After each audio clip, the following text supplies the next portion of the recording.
Okay, hi Ben. So, what are you going to tell us about today? I thought I'd talk a little bit about how I use the smartboard software and how I kind of developed a technique. So I basically do the same thing with students every single lesson. Well, I have a structure that I've developed. I thought I'd introduce you to that. Okay, great. And is that with a particular focus on lesson starters, is it? Yeah. So what this is on the board at the beginning of every single lesson. So the image is always the same, it's just the questions that are different, and most of the time, 9 times out of 10, it's error correction. Mm-hmm. So everything that's on the board is basically an error based on something that the students have actually already done in the class. Great. So, for example, we've got past tense, past simple here. So it was raining, or well, anyway, not quite the same. But anyway, so we've got haven't eaten anything today, so they've got to work out what's wrong there. Mm-hmm. Everyone have seen that movie, so they need to work out that it's has, not have. I haven't got an iPhone, so they've got to work out that got is missing. Mm-hmm. So we've got for and since error there, an apostrophe error there. We've got a general, are you going home now? So it's because it's now, so they need to make it present continuous. And we've got a superlative error there. So these are it's always entry 3. This is all entry 3, yeah. Yeah.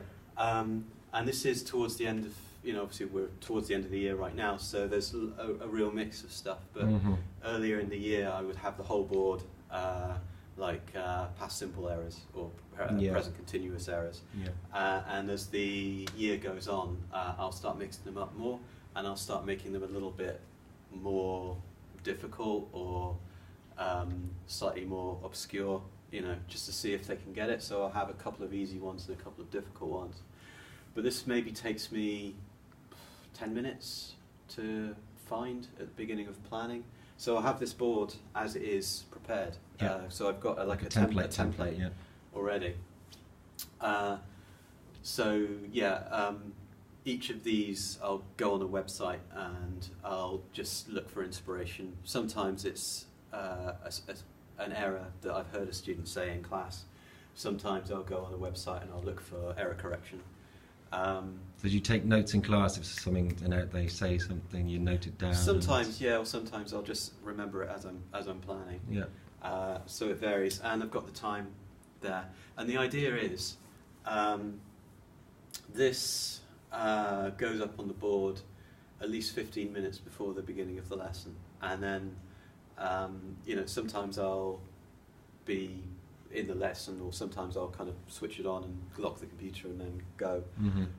Until the beginning of the lesson, depending on the situation. But the point is, students know this is how they start, and so generally speaking, what they'll do is they'll come in, they'll sit down, they'll maybe say hello to their friends, but then they'll get their books open and they'll start with this. Mm-hmm. And they know that if they come 10 minutes early, they'll get a good start on this, and they also know that I will ask them, so when the lesson actually starts at 9:30, I'll say, okay, let's start, and I'll nominate a student. I'll say, can you do the first one?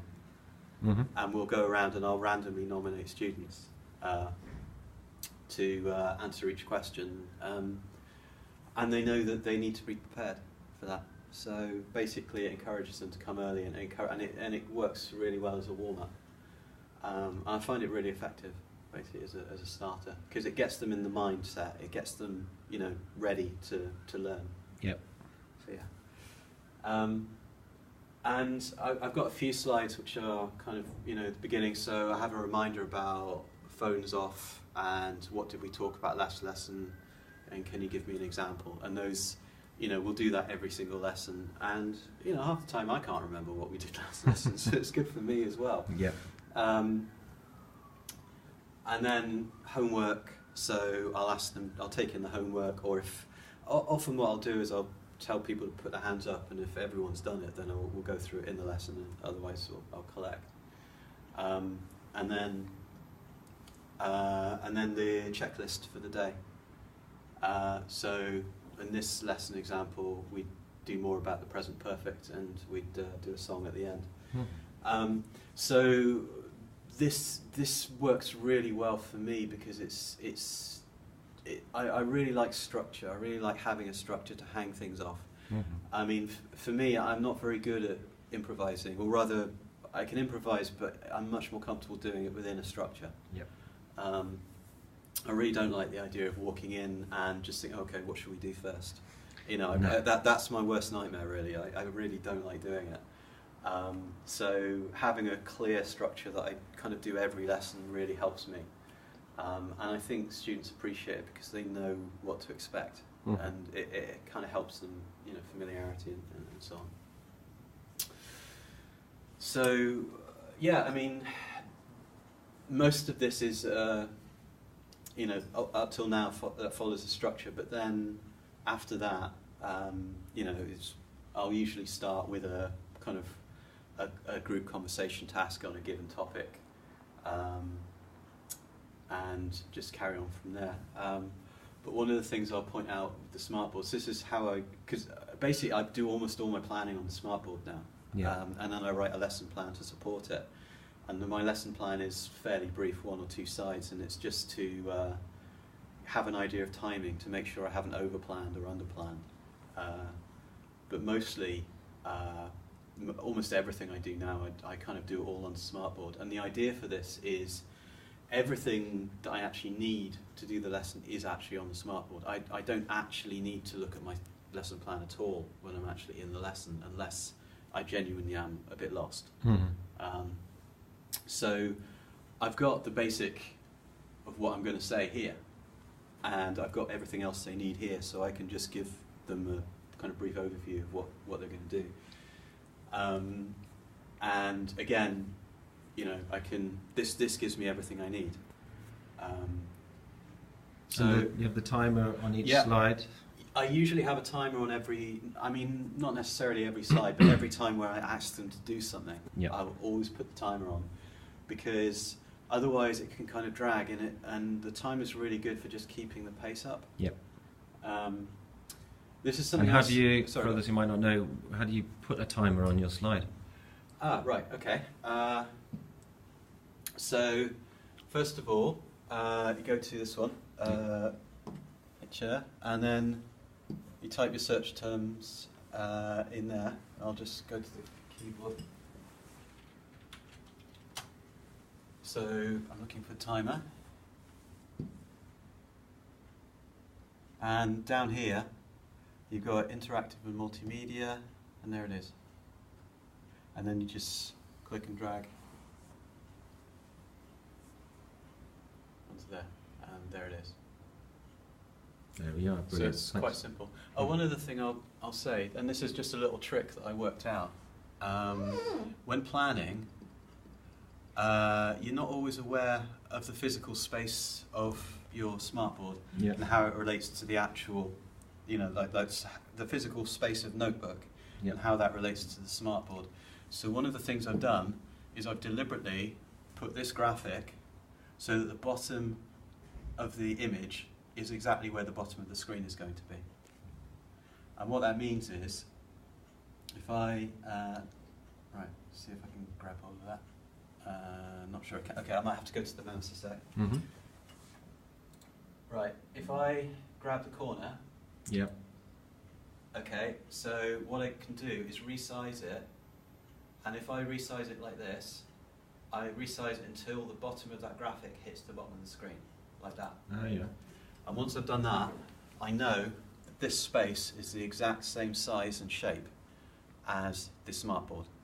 Okay. So basically, from now on, I will keep it, and I will keep this the same size, so I know that everything I put on the screen will actually be on the screen. Fit on one screen. Yeah, nothing will actually go off You the won't screen. need to scroll down or anything. Never need to scroll down, and the aim is never ever scroll, unless, you know, there's a few exceptions, but in general, I never need to scroll. And you'll see all the panels all the slides are all designed so that they fit exactly onto this space. Brilliant. That's great. Anything else you want to add? Or?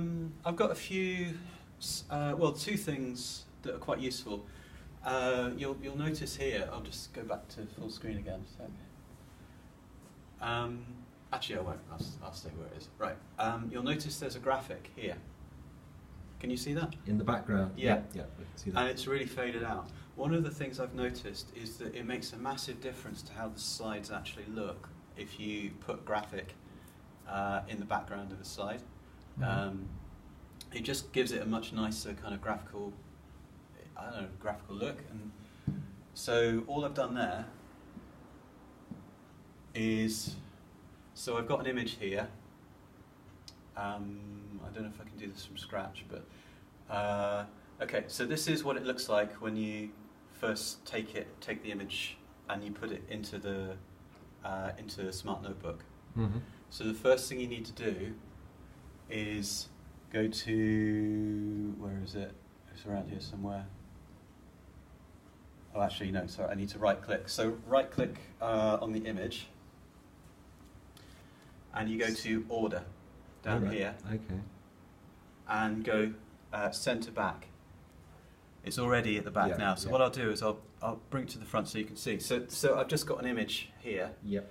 and I'll right-click, and I'll go Order, Center Back, and if you look at that when I click it, you'll see what's happened is that these images are all layered on top of each other. Yep.